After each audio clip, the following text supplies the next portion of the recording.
You're listening to a podcast of The Mojo with Steph Renee. Weekdays 10 a.m. till noon on 900 AM WURD.com. Again, from a compilation called James Brown's Funky People, which pays honor to all of the musicians that contributed to the background music that uplifted James Brown's sound.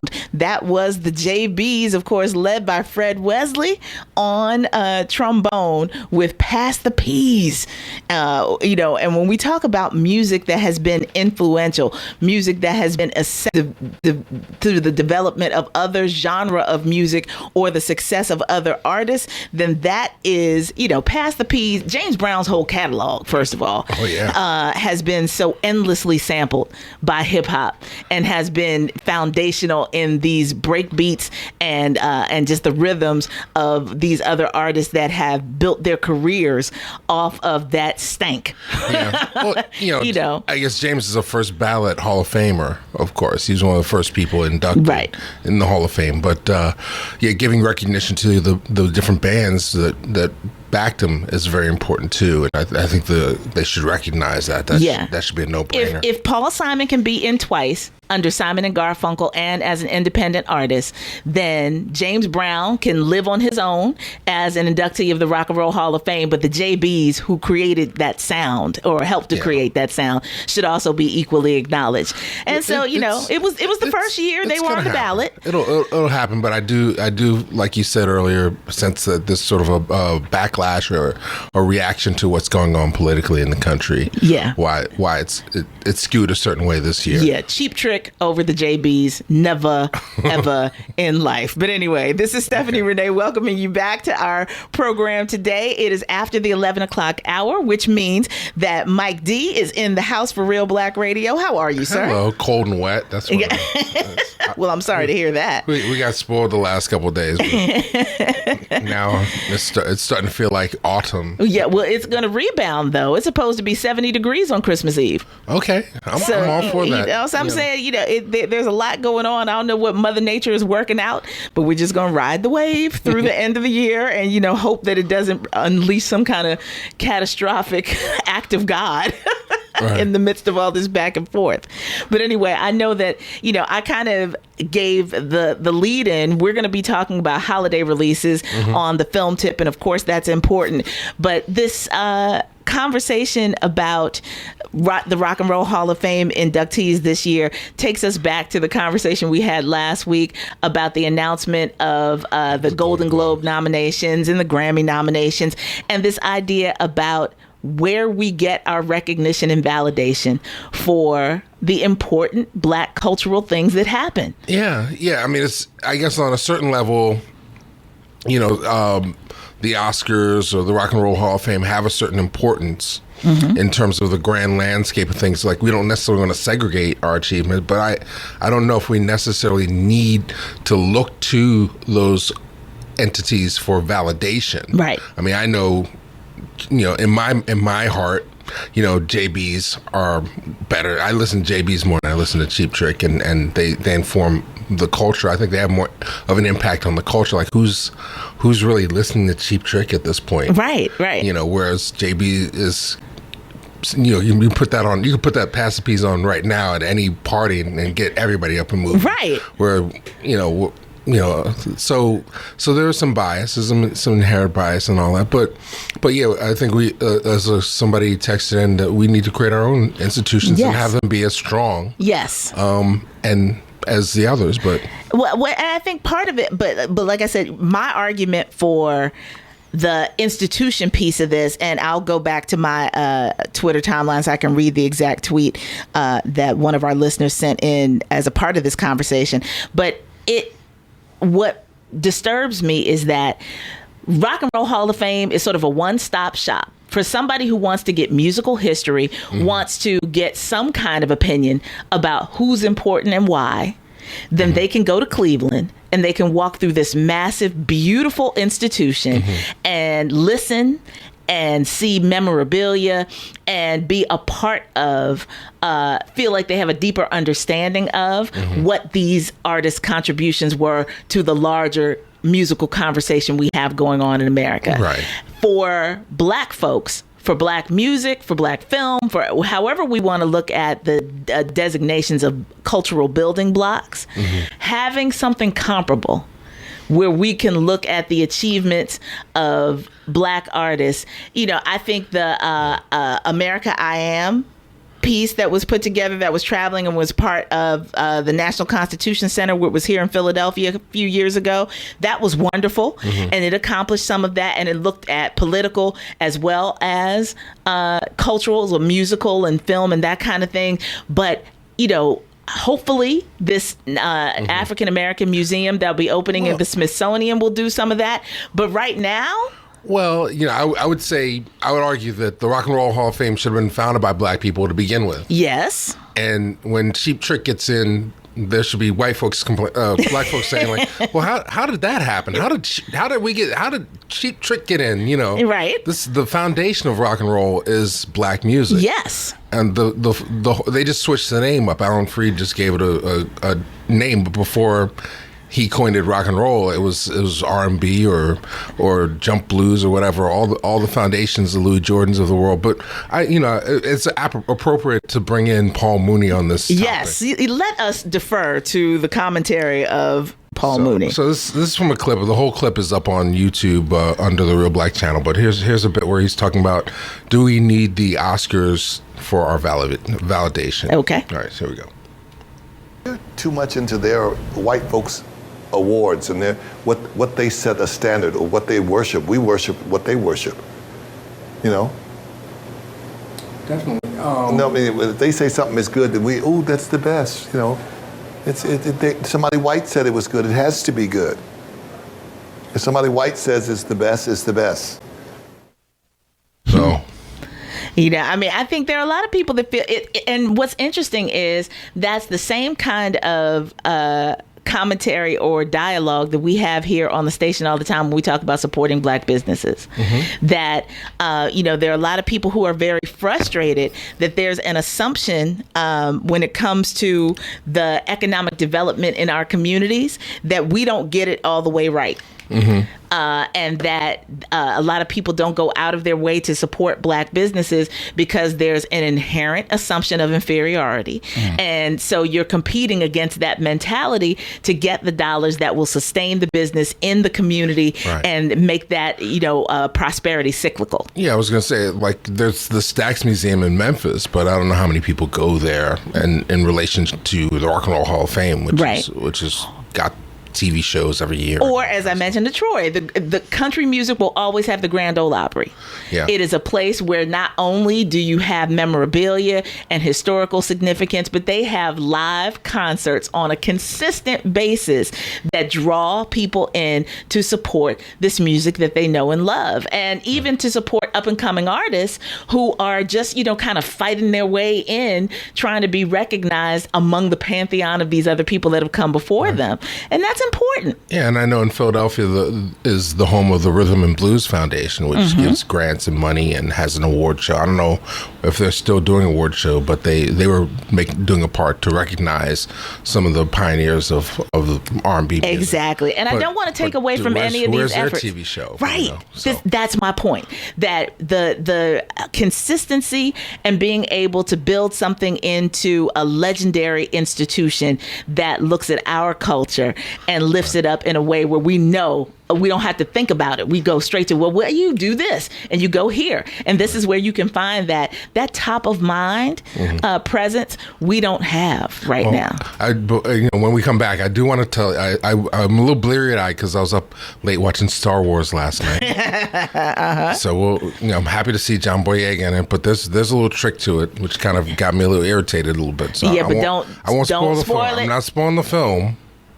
But there's a little trick in there that got me a little I would imagine so. I want to share a Mentalist tweeted us a little bit earlier as I was beginning to have this conversation. And he said, institutional racism is cemented by false narratives and unwritten laws. We should build our own institutions.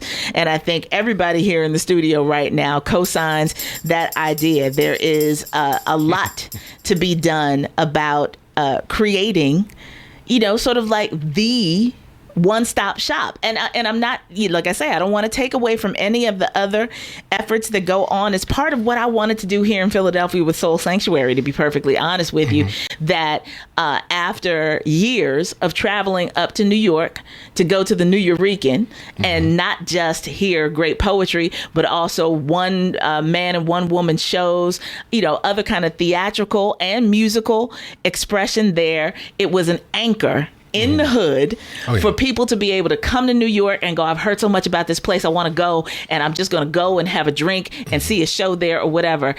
Philly needs that desperately. And arts are suffering here in Philly right now. They really are. And not for lack of talent, but for lack of anchor venues where any day of the week you can walk in the door. You don't have to know who's on the bill. Right. You walk in the door and you go, I know I'm going to get something special just because I'm here, because it's in Philly and it's dedicated to presenting what's happening in Philly.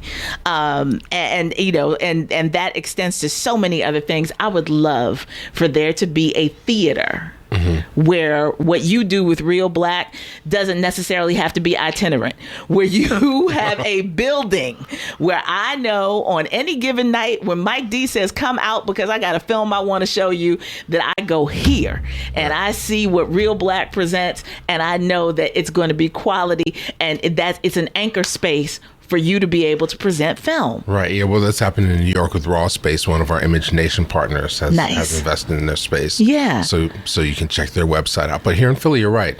But I think arts are suffering and just getting across this digital divide. Like 10, 15 years ago when it first started happening, I started seeing things fall through the cracks, like, classic albums never being reissued on CD. Right. And lots of culture and history being lost. So I took it upon myself to try and capture some of that history and put it up on YouTube. So there's a lot of stuff in the digital realm that you can find as information, but how do you sort it out? Yeah. Where is there a place that can be organized? Which brings up another thing that we'll talk about, the new Array release. But indeed. Well, that, and the same way that I had a conversation at the holiday party about my music collection and what I try to do, and the listeners who've sent me material that they want me to preserve and share on our airwaves, that piece of it, overcoming the digital divide, sorting through it, and presenting this information so it's not just historical, that it's living parts of our culture, is what we'll talk about, along with Star Wars, when we continue with Reelblack Radio, part of the Mojo, here on 900 AM WURD after this.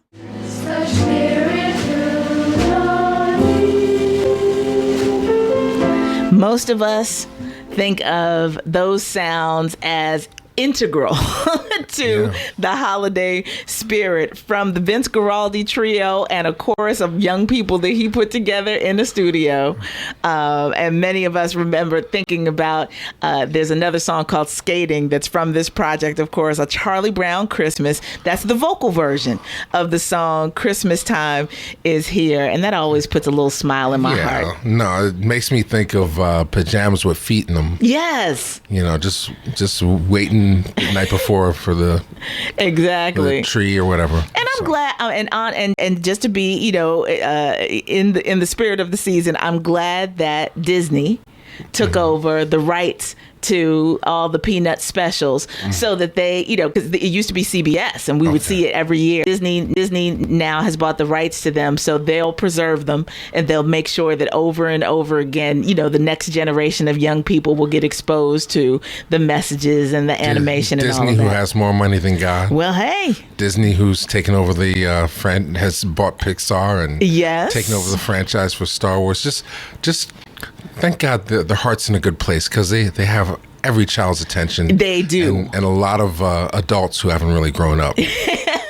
Or adults who have grown up but still have particular predilections for certain things, like this Star Wars franchise, which is a big deal. So you have to be very careful. Yeah, I wanted to experience the Star Wars on the first day, so I went to see it in 3D, and right away I saw some obsessive compulsive behavior with the seats. Like, I went to sit down, and this guy said, is this seat taken? He's like, no. He put his arms on the two seats next to him, like his friends were coming. Right. So, but he just kept them there. Like after I got the message, like, okay, whatever. I sat down, Right. one seat over, and he just kept his hands there, like, we don't want this experience to be disrupted by any By the likes of you.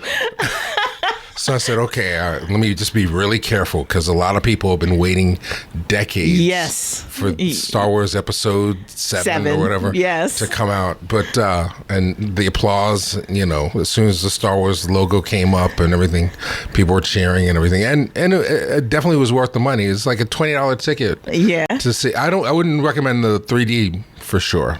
Okay. You don't need the 3D. I think they threw that in extra, but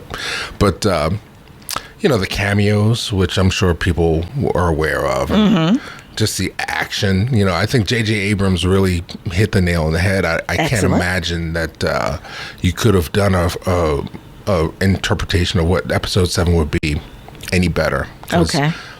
All the original Star Wars people come back and. Yeah. With a little time on there and great story. I'm trying not to spoil anything. Why they had to make John Boyega's character the sanitation stormtrooper kind of bugs me a little bit. Like I know we all have to find the force within us, Yes. and be challenged to learn how to fight and everything. Right. But it was completely unnecessary for him to say, I did sanitation. No, you were the stormtrooper. It didn't contribute. Right. It didn't contribute to the story. It's just a way to bring him down a little bit. Well, I think what's really interesting is, of course, J.J. Abrams, as we mentioned last week, with the work that he did with Heroes and the way that he's been asserting himself into the large screen features, Star Trek. has been very much dedicated to multicultural casting and uplifting the idea that even in galaxies far, far away, there's a little bit of every kind of people. Oh, definitely. And that you should, accept them for their special powers and everything that they bring to the table. And this one is all about female empowerment. It's great and it's going to be really interesting to see how the chemistry gels between all the main characters. But yeah, the world. Generally, we have so many problems in this world that if you segregate and discriminate, you're not going to solve any of them. You have to use the brain power and creativity of everybody on the planet. Yeah. If we're going to get through this. Exactly. So it's great to see on the plus side. Yeah, the women characters are really strong. Now I didn't recognize Lupita Nyong'o. Well, that was part of the controversy leading up to this, right? Was that Lupita Nyong'o is used in this film, but CGI based. Right. Yeah. You hear her voice.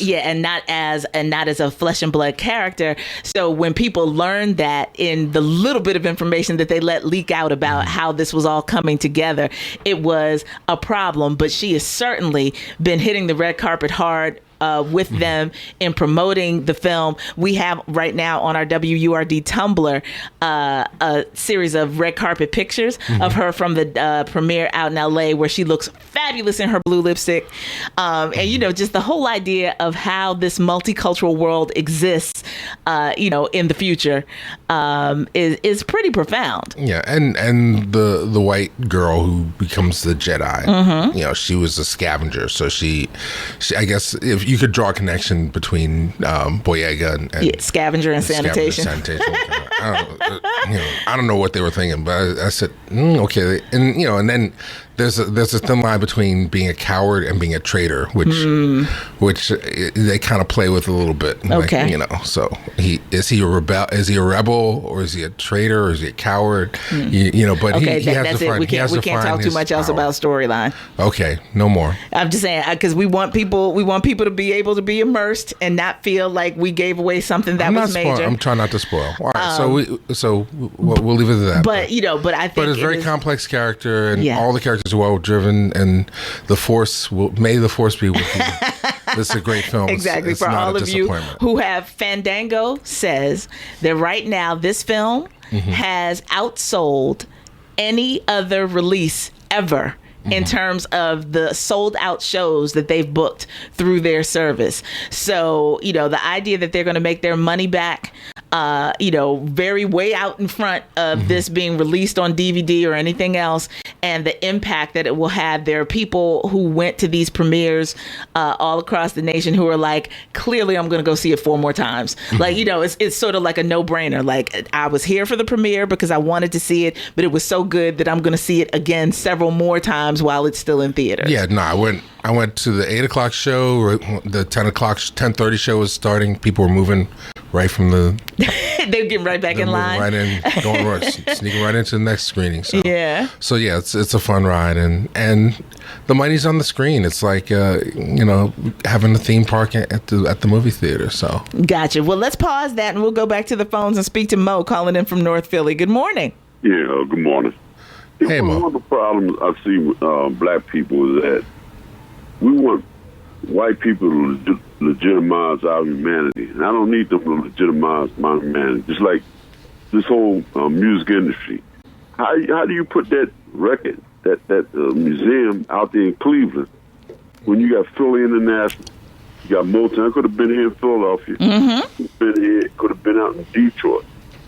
And it doesn't make no sense, because see, one thing, when I was growing up in the 50s and the 60s, we as black people had our own type of music. It's like, white folks, they might listen to certain songs of Motown. We had certain songs that wasn't considered hits to white people, but to us, they were like big hits. Just like with Stevie Wonder, got a beautiful song from 1967 called Hey Love. White folks don't know nothing about the Hey Love and With the Child Heart and Slow Dragon in the basement under blue lights. And then we had another group, most all the gangs on the corner be singing the Tennessee Mad Lads. They don't know nothing about that. Here's a group that took a Glenn Campbell song, By the Time I Get to Phoenix. In 1969, they put soul to it. It was a hit record amongst black people. Yeah. And then the greatest duet of all time, nobody could touch them, is Marvin Gaye and Tammy Terrell.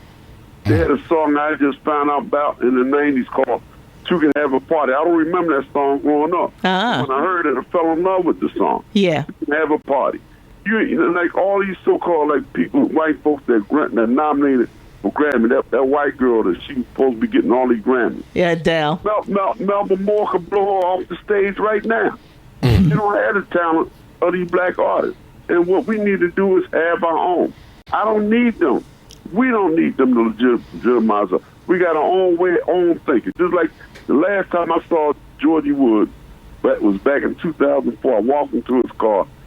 They blocked Broad Street off. And they had groups. They had the guy, the lead singer from the Mad Lads, Blue Magic, and I think the brother from the Stylistic. And that brother from the Blue Magic got up on the stage. They need to lock him up. I saw women leave their boyfriends and walk. I mean, they got talent. They see this pure raw talent. Hey, white folks think I'm gonna put. I don't care if I sound racist. They can't tie our shoestring. And we run behind it with that broad. She getting all these Grammys and stuff. I can't think of her name. I don't even buy none of that music out there. There's a bunch of junk out there. I hear you. That nonsense. But we need to have our own, legitimize our own. We don't need nobody to legitimize us. I hear you, Mo. We appreciate that call and that thought. I think, Truth. I think there is a lot. I mean, and Troy and I talk about this all the time, that, and we're all, close to the same age, coming up at a time when radio was way more integrated during the 80s than we would probably say it is now, and that it was, prior to us coming along, because in the era of the advent of hip hop and super pop stars like a Michael Jackson, there were all these barriers that were knocked down in terms of the way that pop music was presented on the radio. And so, there's a reason why I'm a Durante, and why, like, my musical experience is incredibly diverse, but I also benefited from listening to this stuff with my parents and my grandparents, being surrounded by the culture, so that, it all remains in my playlist. And that's why I say thank you to so many of the people in our listening audience who, in the way that we present culture here on the station, have consciously given me vinyl. in order to digitize and preserve and to share on the airwaves, because we've got to have ways of connecting it all. Well, I mean, on a certain level, music is music. Like if you talk to any musician, they just respond to what's good. Right. You know, there's no, it's the marketplace that segregates it. Yeah. And even in the 60s, there was less segregation in terms of pop top 40 radio. Like you could, if you listen to air checks of radio from like WFIL in 1966, they were playing Otis Redding alongside of Elvis Presley or somebody. You know, it was all one big hopper. Right, it was like the 70s with some of the social changes that were happening. Exactly. That made it sort of separate. But I would still argue that what was top 10 pop, you can't really hardly listen to too much of that stuff from, like, the number one record in 1976 was Debbie Boone. And that was the same year like Earth, Wind, and Fire was out. Yeah, same year Earth, Wind, and Fire was out. Now, what are we still listening to today? What's the better record? So for that kind of stuff not to be readily recognized by these tastemakers or honor, right. But at least even back then, though, most of the program directors at commercial music stations and most of the people making decisions within the halls of the Big Eight, when it was the Big Eight, record labels, were musicians themselves on some level. They were songwriters. They were something. They were involved in the actual creation of the music. Right. When we made the shift, where it was the business people, and they just wanted to make money. And they wanted, it all to be the same, because if this made money, then the next thing that sounds just like it will make money too. It was a profound shift in the way that we experience this stuff. Yeah, exactly. And their job at that point, like a CBS Records, they scooped up every small, including Philly International, small black record label, and took over their catalogs to a certain extent. And the world hasn't been the same. They like you can hear. Michael Jackson was basically separated from the Jackson 5 and made a solo artist by CBS. And before they went to CBS, who were the Jackson 5 recording for? Philly International. Exactly. Yeah. So there's there's a lot of political history and business history that has gone into the decision making. But the idea of us creating institutions where, without hesitation, we can say, I know I can go there to see black film. I know I can go there to hear building blocks of black music and compare it to what is being commercially released today.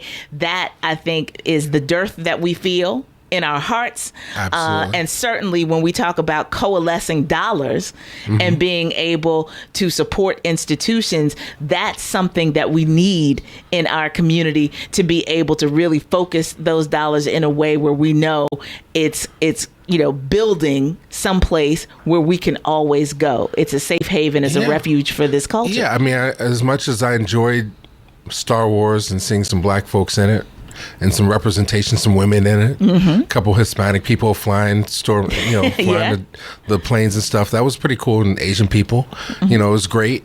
But still, that $20 that I spent last night I'm not going to see it again. Right. And it's going to go right to some white folks, and maybe a fraction of that will go to some actors, but it's not going back to the community. I'm just giving that away. We need to create our own. Indeed, we do. We're going to take our final commercial break of today's program, and Mike is going to walk us through some of the other holiday releases that we need to be considering, where we're going to spend those dollars, and the future sort of where we're going with some of this stuff, because this is the last time we're going to be together in 2015. Oh, yeah. Okay. All right. I didn't realize that. Christmas Day, New Year's Day are both Fridays. Wow. Okay. So with that in mind, we're going to take a quick break and come back to talk more black culture on the large and small screen with Mike D of Reelblack when we continue. From the very best of the Spinners, we pull out that classic R&B song. Could it be I'm Falling in Love? And again, just as a reminder, ladies and gentlemen, the Spinners were also up for induction this year. Didn't quite get and didn't get the votes. Felipe Wynn, And Company. Tom Bell, of course. Just beautiful, beautiful sounds. Sacrilege. Yeah. I put them in my Hall of Fame. Yes, indeed. They're definitely a part of mine. The Mike and Mike Hall of Fame. Mike D's Hall of Fame. We're going to solve this problem today. Yeah, we're going to try to at least. But I'm glad that we're talking about it. I'm glad that we're thinking about it. And this whole idea of the fact that many of us are going to have a little extra time on our hands over the holidays, and we have a chance to support some of these cultural pieces that may otherwise slip through the cracks when we're busy doing all the things that we do during the rest of the year. We have an opportunity to come out and support some of this stuff. Before we jump into the things that you can go see this week, I do want to give a shout out. Yesterday was announced that Array, Ava DuVernay's company that I'm a part of, is launching Array Classics. Nice. And the first release is Haley Garima's Ashes and Embers. It'll be premiering in February, so stay tuned for that. Yes. For those who don't know, Haley's been on the show a couple times, one or two times. Yeah. And hopefully we'll have him on again to talk about this amazing. I'm excited. So. And hopefully we'll get a little preview extra stuff since I am a Maverick. And for those who want to see Chirac, I think it's still playing a few places, but it will be released on demand, not streaming services on demand, like cable, iTunes, Comcast on demand, Amazon on demand, December 29th, and then on DVD in January. So exactly. So, for all of you, again, if you're going to be spending a little extra time at home during the holidays, off in staycation or vacation, then you can also indulge in some of this culture wherever you happen to be as well, as long as you subscribe to some of the services that will have this accessible. Why don't we take this phone call before you go down the list for us? And that is Jerry calling in from Southwest Philly. Good morning. Hey, good morning. Yes, good morning. Hey. How are you? Your last caller really got me to thinking about having our own. I mean, I think we do have our own. We have the Soul Train Awards. We have the BET Awards. We have the Source Awards. We have these award shows, but I think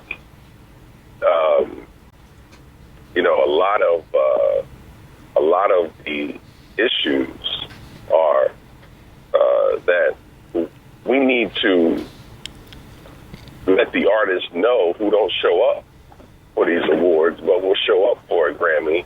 We need to let them know what we think. Right. And we need to understand, number one, that it's about money. This game is about money. They want to get their art out there, but they want to get their art out there to as many people as possible. And I don't feel it's necessary for us to shut them off to have a shot. And what I mean by that is, I listen to Creed. I listen to Adam Levine's group. I listen to a lot of music that would, if I had it blasting from my car, which I do, and I'm in our neighborhoods, because I don't call them hoods, our neighborhoods, I get second and third looks. I think it's possible for us to entertain and integrate, but let our people know when they don't show up for our thing, how we feel about them. I think that would be a more necessary thing than to say we need to have our own and we don't need them, because we who need them are the artists who want to have their art explored. No, that's an excellent point that you're making. I mean, we're also speaking of a brick and mortar place that's like a tourist destination where we can celebrate and sort of teach younger people about this stuff. It's great that we remember and know these stories about the Mad Lads or whatnot. But how do we pass this on as a legacy? Yeah. and then also where can we go on a consistent basis to experience it? Like the clubs, the places, the brick and mortar places are dying off. Yeah. And a lot of this history is falling through the cracks now. I mean, it's the same way that, people here lament the loss of the jazz clubs that were along South Street, the jazz clubs that were along Columbia Avenue or 52nd Street. And DC laments the loss or the integration of U Street as the loss of places where you knew you could just skip from one club to the next and go in and see these legends that we now study as the building blocks of jazz and what have you, and just have access to them on a regular basis. It's an arena tour is great, but it's very different from that kind of atmosphere. All right, but excellent points, Jerry. Absolutely. Thank you for calling, Jerry, and sharing. All right, Mike, what else do we need to be spending our dollars or our time on during the holiday season? One movie that I saw, one movie I haven't seen yet, Concussion, I saw the other day. Okay. I apologize for not making it to the party. I told you about my experience, like 24 hours straight. Yeah. In New York.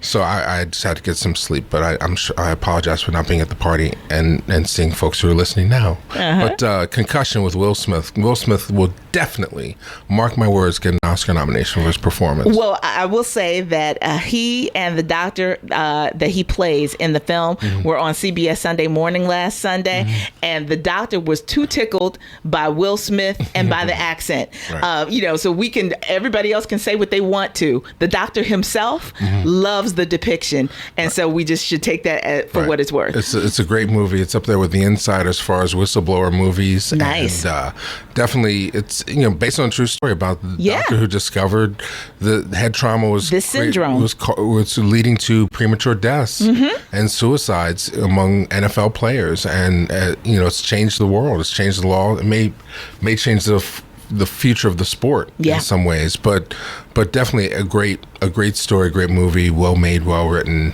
well directed. So look for that Oscar season. And the other movie that I'm excited about going to see Christmas Day is The Hateful Eight. Yes. I don't know how you feel about Tarantino. We go back and forth on Tarantino. Well, I'm in and out. There are some Tarantino films that I just, because of the gratuitous violence, I can't really get into it.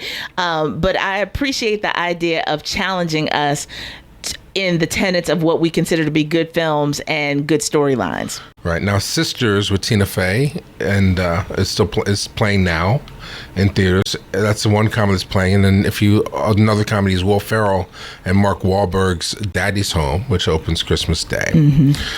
Joy reunites all the people from Silver Linings Playbook. It's a family. It's David O. Russell, who's like an Oscar-winning director. He did Silver Linings Playbook, which I still haven't seen. Really, it's a great Philly movie. Yeah, you make that. Okay. Me sitting in a theater is a rare occasion. Okay. It's you'd be surprised. I really enjoyed it. It's kind of it's trite in some ways, but really well done, really well executed. David O. Russell is one of the best filmmakers out right now, and he's with Bradley Cooper, Robert De Niro, and Jennifer Lawrence. He's found him a sort of a group of people, stock company, as they say, to be in his films. So I'm looking forward to that one. It's getting fairly decent reviews, 61% fresh on Rotten Tomatoes. Okay. And Concussion's at 63% right now. Hateful Eight at 90. Really? Star Wars at 96%. So those. That's interesting. Those are the movies that are most talked about, and then there's a ton of stuff coming out in the next few weeks. But got you. Well, we'll definitely get back to that after the holidays and the new year, and let people know what's fresh for 2016. Do you have particular holiday plans? Well, I gotta hang out with Professor Woods. Helping him move his stuff, and I have a box full of VHS tapes that have never been released on DVD. Wow. We're in the process of, we're talking about preserving digitizing for him, and so he can preserve it in his collection and help put together his collection. And I'm sure I'll get a few calls to hang out. I'll probably be at Carol Lee's house. Carol Lee. Yeah. How about you? I don't know what I'm doing yet. Now that I have the puppy, Traveling is a different kind of Mojo. consideration. Yes. So, just have to be purposeful and make sure that he'll be welcome. If we hit the road, that he'll be welcome to travel with me, because I'm certainly not going to go someplace for Christmas and leave him home. I have a question. Do you give him sausages? No. No. He eats organic Oh, okay. dog food and organic treats. You got a hippie. Shush. No. Listen, when you don't make the investment in a purebred dog unless you intend to treat him like one his entire life. He does not eat out of my hand. He does not eat scraps from the table. We don't do that. My dog has got very specific grain-free diet that we try and stick to. He eats with his right pinky up on his right palm. Like, No, he does not. The sad thing about that is that if you were walking the dog and he's conditioned to all those organic treats, and you see like a chicken bone on the street, he's going to jump right on that chicken bone. Well, I see it and we avoid it. And that doesn't happen. First of all, chicken bones are horrible for dogs, but we won't get into that. But no, I'm just looking. I always look forward to, during the holidays, it's just downtime to catch up on films that I haven't been able to see, and spend a little more time breathing real air outside. Usually that's how I like to spend it. Yeah, that's the other thing. I had the privilege of interviewing Melvin Van Peebles and the actor Terry Carter, who was Pam Grier's love interest in Foxy Brown. For an hour, so I got to work on getting that material together for editing. Yeah, I've got stuff from the past 2 Black stars that have never seen the light of day that need to be edited. So that's yet another thing. But we've got to wrap up today's program. We want to remind you that WURD's Mind Your Business hits the street with a live broadcast of Wake Up with Word on December 22nd from 7 to 10 a.m. at the Enterprise Center, 4548 Market Street. If you have a business, want a business, or support our businesses, then you need to be there. We'll have food from the 48th Street Grill, an expert panel, and a full show featuring everything you love about Wake Up with Word. It's all sponsored by Philadelphia Lisk and West Philadelphia Financial Services. So join us for the live finale of the Mind Your Business program on Tuesday, December 22nd at the Enterprise Center, 4548 Market Street from 7 to 10 a.m. You can call our business line at 215-425-7875 for more information, or go to our website at 900amwurd.com. And finally, your Lucian E. Blackwell West Philadelphia Regional Library will close temporarily on December 31st to complete necessary repairs. Visit freelibrary.org for alternate locations. This is the final Real Black Radio of 2015. But we have our special programming on Christmas Day and New Year's Day, but we hope that you will tune back in as we come back live on the air in 2016 for more great discussion about live culture, our culture on the big and small screen, and all the ways that it intersects with our real lives every day. Congratulations to you and Real Black for another successful year, Mike. Yeah, we got through it. Yeah. Season 13 is still in effect. People can still join. Check out the website for that. But check out the YouTube channel. There's a lot of good stuff up there, including the full Paul Mooney interviews. Indeed. And Lord willing, I'll be back on the air with you Monday. Check out check out the YouTube. A lot of good stuff up there, including the full Paul Mooney interviews. Indeed. And Lord willing, I'll be back on the air with you Monday morning at 10 a.m. for more great news and information on the Mojo. Remember, here on the Mojo, we always encourage you to embrace and explore your Black magic.